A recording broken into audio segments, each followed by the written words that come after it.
നമസ്കാരം. അപ്പോൾ കൽക്കി എന്ന് പറയുന്ന ഈ ഒരു ചിത്രം വമ്പൻ ഹിറ്റിലേക്ക് പോയിക്കൊണ്ടിരിക്കുകയാണ്. തീർച്ചയായിട്ടും ആദ്യത്തെ റിലീസിംഗ് ഡേറ്റ് മുതൽ ഈ ഒരു ദിവസം വരെയും കൽക്കിയെക്കുറിച്ച് വളരെ നല്ല റെസ്പോൺസാണ് പ്രേക്ഷകരിൽ നിന്നും ലഭിച്ചുകൊണ്ടിരിക്കുന്നത്. തീർച്ചയായിട്ടും അതിലൊരു ചെറിയൊരു പ്രശ്നം, പ്രേക്ഷകരെ തെറ്റിദ്ധരിപ്പിക്കുന്ന രീതിയിൽ KGF എന്നൊരു ചിത്രത്തിന് മേലെയാണ് കൽക്കി എന്ന് പറയുന്ന തെറ്റായ ധാരണകൾ ഈ പ്രേക്ഷകരിൽ എത്തിക്കുന്നുണ്ട് ചില മീഡിയാസ്. തീർച്ചയായിട്ടും ആ ഒരു ചിത്രം KGF എന്ന് പറയുന്ന ആ ഒരു ചിത്രം വേറെ ഒരു തലമാണ്. അപ്പോൾ KGF ആയാലും കൽക്കി ആയാലും രണ്ടും ഒരേപോലെയാണെന്നുള്ള പ്രതീക്ഷകളായിട്ട് നിങ്ങൾ കൽക്കി കാണാൻ പോകരുത്. തീർച്ചയായിട്ടും വളരെ വ്യത്യസ്തങ്ങളായ രണ്ട് സ്റ്റോറിയാണ്. KGF വേറൊരു തലമാണ്, അതോടൊപ്പം തന്നെ കൽക്കിയും ശരി ഇൻട്രസ്റ്റിംഗ് ആണ്. രണ്ട് ഫിലിമും വളരെയധികം ഇൻട്രസ്റ്റിംഗ് ആണ്. KGF ഒക്കെ നിങ്ങൾ കണ്ടിരിക്കുന്നതല്ലേ തീർച്ചയായിട്ടും. ഇനിയിപ്പോൾ നെക്സ്റ്റ് KGF 3 വരുന്നുണ്ട്, എന്തായാലും കട്ട വെയിറ്റിംഗിലാണ്.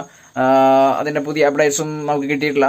തീർച്ചയായിട്ടും അതിന്റെ അപ്ഡേറ്റ്സ് വരുമ്പോൾ നമ്മൾ യൂട്യൂബിൽ അപ്ലോഡ് ചെയ്യുന്നതാണ്. കൽക്കി എന്ന് പറയുന്ന ഈ ഒരു ചിത്രം കാണാത്ത പ്രേക്ഷകരെ തെറ്റിദ്ധരിപ്പിക്കുന്ന രീതിയിലാണ് ശരിക്കും മീഡിയാസിൽ തെറ്റായ പ്രചരണം നടത്തിക്കൊണ്ടിരിക്കുന്നത്. വളരെ തെറ്റായ രീതിയിലുള്ള പ്രചരണമാണ് തീർച്ചയായിട്ടും. എന്തായാലും KGF-ഉം അതുപോലെ തന്നെ കൽക്കിയും വേറെ വേറെ തലമാണെന്ന് ഈ കണ്ട പ്രേക്ഷകർക്ക് കൃത്യമായിട്ട് അറിയാം. അപ്പൊ അത് കാണാത്ത പ്രേക്ഷകർ ഒരിക്കലും KGF പോലെ തന്നെയാണ് കൽക്കി എന്നുള്ള മൈൻഡിലൂടെ പോയി കാണരുത്. തീർച്ചയായിട്ടും വളരെ നല്ലൊരു ചിത്രമാണ് കൽക്കി. ഇങ്ങനെ തെറ്റിദ്ധരിപ്പിക്കുന്ന വിദ്വാൻമാർ ഒന്ന് മനസ്സിലാക്കുക, പ്രേക്ഷകരൊന്നും പൊട്ടന്മാരല്ല. തീർച്ചയായിട്ടും കണ്ട പ്രേക്ഷകർ മറ്റുള്ളവരോട് പറയുന്നുണ്ടാവും. KGF എന്ന് പറയുന്ന ഒരു ചിത്രം അസാധ്യമായി യാഷ് അഭിനയിച്ച നല്ലൊരു സൂപ്പർ ഹിറ്റ് ചിത്രമാണ്. അതേപോലെ തന്നെ കൽക്കി എന്ന് പറയുന്ന ഈ ഒരു ചിത്രവും വളരെ വമ്പൻ ഹിറ്റ് അടിക്കാൻ പോകുന്ന ഒരു ചിത്രമാണ്. തീർച്ചയായിട്ടും പ്രഭാസ് എന്ന് പറയുന്ന ആ ഒരു നടൻ, അതിന് മേലെയാണ് അമിതാഭ് ബച്ചന്റെ ഒരു ആക്ടിങ്.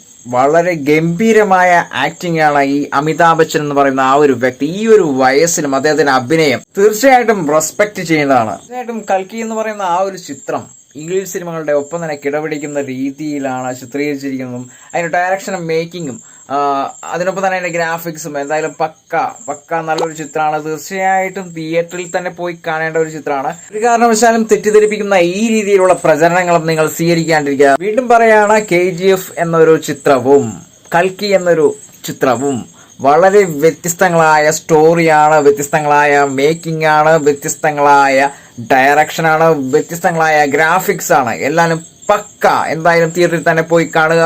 അപ്പോൾ ഇങ്ങനെ തെറ്റായ പ്രചരണങ്ങൾ നടത്തുമ്പോൾ KGF എന്ന് പറയുന്ന ഒരു ചിത്രത്തിന് ജീവൻ ഉണ്ടായെങ്കിൽ തീർച്ചയായിട്ടും ഈ കൽക്കി എന്ന ചിത്രത്തിനോട് പറഞ്ഞാനെ, നിന്റെ തന്തയല്ല എന്റെ തന്ത.